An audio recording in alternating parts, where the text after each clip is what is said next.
আজ ছিল সরস্বতী পুজো, যার জন্য সকালে স্নান করে রেডি হয়ে গেছি। তো আজকে তো মানে অঞ্জলির টাইমটা অনেক তাড়াতাড়ি পড়েছে, কারণ কালকেও ছিল আজকেও ছিল পুজো। তো এখানে সবাই রেডি হয়ে নিচ্ছে। তো হাই এভরিওয়ান, সকলে কেমন আছো? আশা করি সকলে ভালো আছে, আমিও খুব ভালো আছি।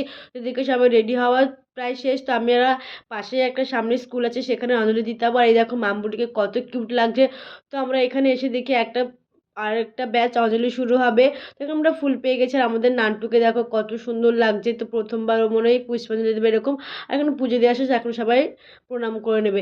তো এখানে নাকি এর একজনকে ভালো লাগছে, তো তাকে বলার জন্য আমাদেরকে বলছিল, কিন্তু এসব কাজ আমরা পারি না। তো এখন আমাদের অঞ্জলি দেওয়া শেষ। তো আমাদের একটা পাশে ক্লাব আছে, সেখানে ঠাকুর দেখতে যাবো। তো এখানে ঠাকুরটা খুব সুন্দর করে সাজিয়েছে। তারপরে আমরা এখানে প্রসাদ নিয়ে চলে যাচ্ছি।